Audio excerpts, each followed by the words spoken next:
Vigier, bonjour. Bonjour. Député modem d'Eure-et-Loire, la partie sud de l'Eure-et-Loire, Châteaudun. Absolument. Ça peut servir d'être biologiste à l'Assemblée nationale en ce moment, parce qu'il y a des tas d'espèces à observer. Gabriel Attal déploie ce matin son plan contre la fraude sociale, c'est dans le Parisien. Il veut fusionner carte vitale et carte d'identité. C'est une bonne mesure. Il renonce aux cartes vitales biométriques, il préfère ça. Il y a juste un chiffre que tout le monde doit connaître. Il y a 2 millions de cartes vitales en France, en plus que le nombre d'habitants. Donc quelque part, il y a une anomalie. J'ai pu constater dans mon labo, puisque vous dites que c'est biologiste, c'est vrai, qu'il y avait des fausses cartes vitales, des gens qui circulaient avec des cartes qui n'étaient pas les leurs. Donc que l'on puisse bien identifier la personne, je crois que c'est la moindre des choses, puisque quelque part, c'est l'assurance maladie qui rembourse les actes qui sont faits. Alors il veut demander aussi, le ministre, aux patients de signaler les factures bizarres que les patients reçoivent, notamment en dentaire ou en ophtalmologie, pour voir s'il n'y a pas des actes non pratiqués qui ont été facturés à la Sécu. Délation acceptable ou ça ne marchera pas? Écoutez, l'assurance maladie, c'est combien? C'est 180 milliards. On sait très bien qu'on doit dépenser plus d'argent pour mieux payer nos personnels de santé, ceux qui, dans la Covid, étaient en première ligne. Et il faut bien comprendre aussi qu'il y a, c'est vrai, des actes qui ne sont facturés et qui ne sont pas réalisés. Il y a d'ailleurs un de vos confrères qui a fait il y a une émission de télévision il y a quelques semaines et qui démontrait tout cela.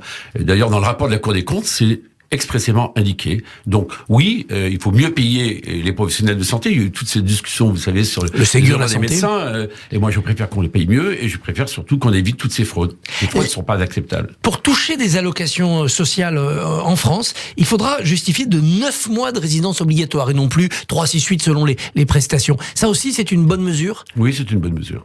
Et en plus, nos compatriotes ne comprennent pas que certains puissent se disposer de ces mesures-là et que eux, quelquefois, ils ont ce qu'on appelle un reste à charge pour se soigner qu'ils ne peuvent pas payer. Tout ça, ça sera voté si ça passe à l'Assemblée. Beaucoup de choses vont passer par décret. Beaucoup de choses par décret, mais écoutez, je pense que toutes les sensibilités politiques sont sensibles à ça. Je me souviens sur Lionel Jospin, je me souviens sur la gauche, sur la droite, toujours des mesures anti-fraude. J'ai fait d'ailleurs, il y a une dizaine d'années, avec Albéric de Montgolfier, qui était rapporteur général du budget au Sénat, un rapport dans lequel nous avions expliqué qu'il y avait des fraudes sociales avérées, qu'il fallait lutter contre celles-ci. Moi, je préfère que cet argent-là, vous voyez, ce qui serait bien, c'est qu'on l'utilise pour mieux soigner, pour apporter à nos soignants plus de moyens. Alors, il y a un petit point de litige entre Gabriel Attal et Gérald Darmanin. Gérald Darmanin, dans une interview récente, veut vraiment durcir l'AME. La droite, d'ailleurs, a demandé carrément la suppression de cette aide médicale d'État. Gabriel Attal dit non, il faut la préserver parce que les professionnels de santé nous la demandent. Ça permet de soigner, de surveiller l'état sanitaire. Mais il faut peut-être la repenser un petit peu. Où est votre position à vous? Alors nous, les centristes, nous sommes attachés à l'AME, mais pas sous la forme que l'on connaît à l'heure actuelle. Oui, il y a un certain nombre de choses qui se passent dans l'AME qui ne sont pas acceptables. En revanche, nous maintiendrons cette AME, on voudra l'aménager. Je m'explique. Par exemple, il peut y avoir des prothèses mammaires qui sont financées toutes de l'AME. Ça n'a pas lieu d'être là.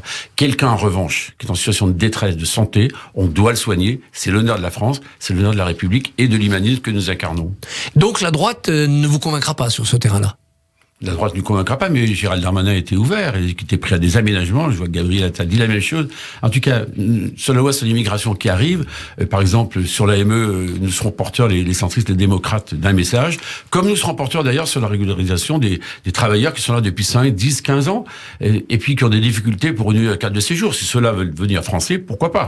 Est-ce qu'il n'y a pas un effet d'appel d'air si on régularise des travailleurs en situation régulière, même s'ils sont là depuis 5 ans? Non, il ne faut pas confondre deux choses. Ce que veulent, par exemple, les Insoumis et la NUPES, dire on régularise tout le monde. Il en est hors de question. Après, il y a la droite ou l'extrême droite qui dit on régularise personne. Mais ça ne marche pas. Même Mme Mélanie, elle fait quoi sur les métiers en tension? Elle a prévu un programme de régularisation, mais de celles et ceux qui veulent être français, qui maîtrisent le français, qui respectent la République, qui respectent leurs symboles, ces symboles de la République. Et puis, vous savez, les chefs d'entreprise, quoi. Disons les choses, les masques, ils nous disent, mais ceux-là, il faut me les régulariser, ceux qui bossent. Est-ce que ce n'est pas à eux, chefs d'entreprise, de faire des cours de langue, de les former et de les apporter à l'administration en disant voilà cet employé modèle, je veux qu'on le régularise? Plutôt une très bonne idée, oui. Oui, il faut les former, il faut qu'ils parlent le français, bien sûr. En tout cas, nous, on peut faire l'effort, les collectivités peuvent faire l'effort, mais je crois que c'est dans l'entreprise. Il y a les plans de formation individuelle. Oui, je crois qu'il faut mettre l'accent là-dessus. Il y a une ligne rouge dans la négociation entre le gouvernement et la droite sur l'immigration, c'est le respect des traités européens. La droite propose de s'en exonérer en réformant la Constitution. Est-ce que ça vous semble envisageable, acceptable? Non, c'est pas acceptable. Il y a deux choses. D'abord, il y a la fameuse Convention de Genève de 1951.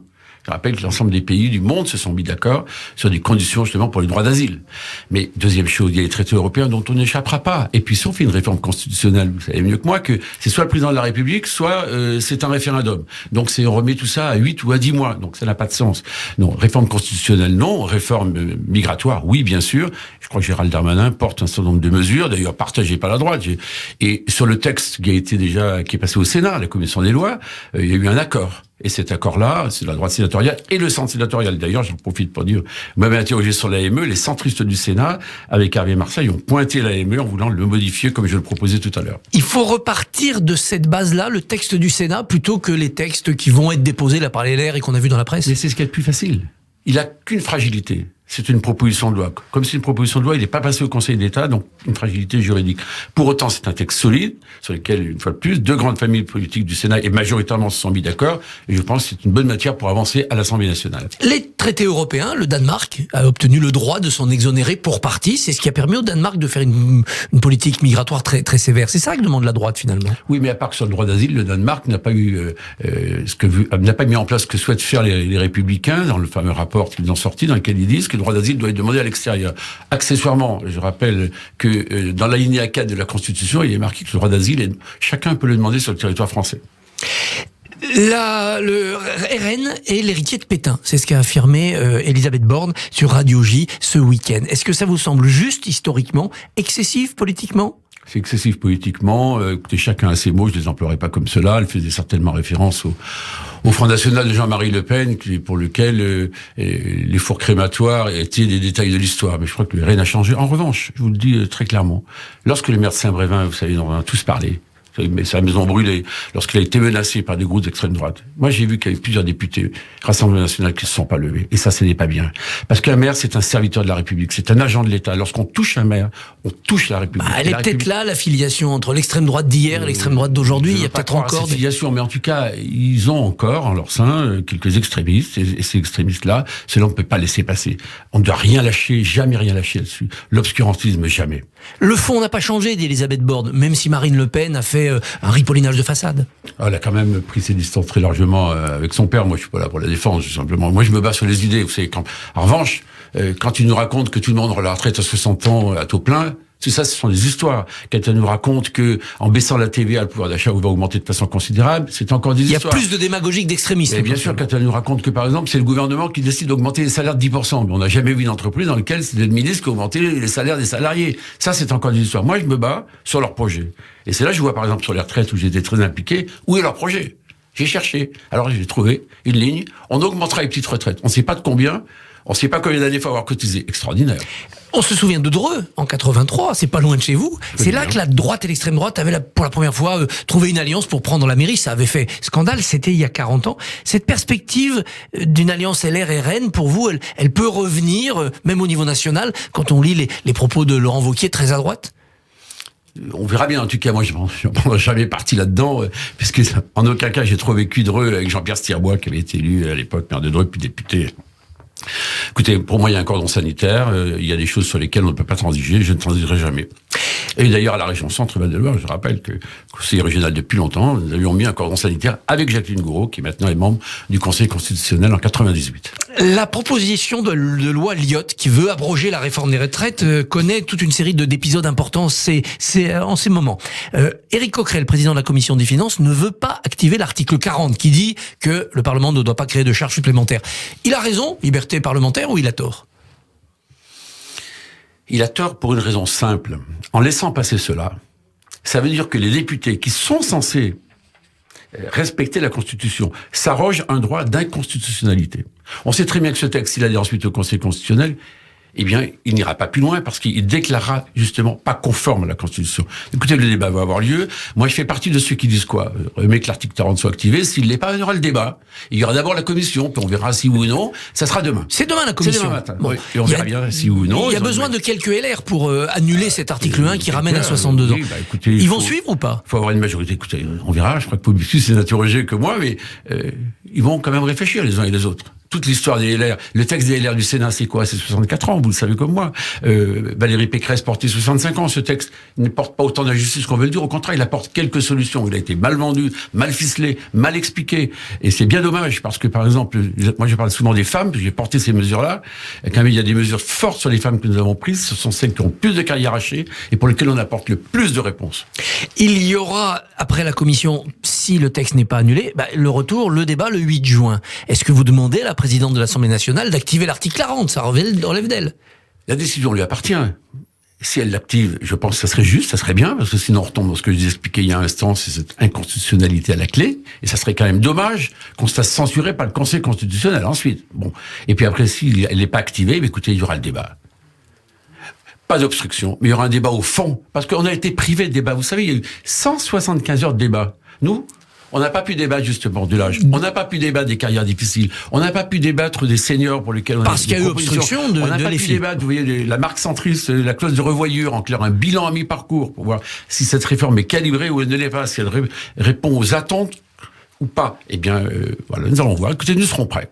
300 amendements, un débat de fond, et hop, on dépasse minuit, il n'y aura pas de vote. Le sujet, c'est pas dépasser le milieu. Non, je vais pointer leurs incohérences. Je connais bien Charles de Courson. C'est celui qui m'a accueilli à l'Assemblée nationale. C'est celui qui m'a formé pour la commission des finances. J'ai travaillé 13 ans avec lui, donc je le connais très bien. Je vais essayer de lui expliquer comment il signait les amendements avec moi. Où il demandait la retraite à 65 ans, il m'explique maintenant que le texte est injuste. Je vais lui demander pourquoi. Avec son texte, il ne rétablit pas les régimes spéciaux que nous avons supprimés. Alors que depuis 15 ans, il m'explique qu'il faut tous les supprimer. Vous voyez que les incohérences sont peut-être pas toujours là où on pense. Et il dit, ces jours-ci, le gouvernement, de toute façon, il va tomber. Bientôt. Mais pour faire quoi? Un contre-gouvernement avec la NUPES et puis le RN? Vous imaginez un peu ce truc-là, un peu multiforme qui va se produire? Un dernier mot sur le MoDem. Est-ce que vous êtes en train de préparer l'après-Macron, donc l'après-Bayrou? François Bayrou est là, il est solide. D'ailleurs, un mot sur les retraites, vous avez pu voir que c'était le premier qui avait expliqué les écueils, le temps qu'il fallait, dire aux Français qu'il y avait quand même 30 milliards de déficit, tout le monde s'en fout.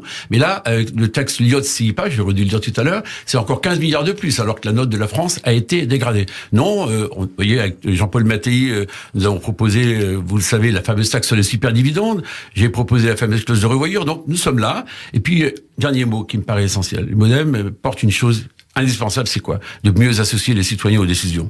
Eh bien, vous reviendrez pour nous parler de tous ces sujets. Philippe Vigier, merci, bonne journée. Merci beaucoup. Merci, messieurs. Et on retiendra la phrase « Le texte de la réforme des retraites ne porte pas autant d'injustice qu'on le croit ». Merci Christophe, on vous retrouve demain en compagnie de David Lisnard, maire de Cannes et président de l'Association des maires de France. À demain. À demain. Radio J.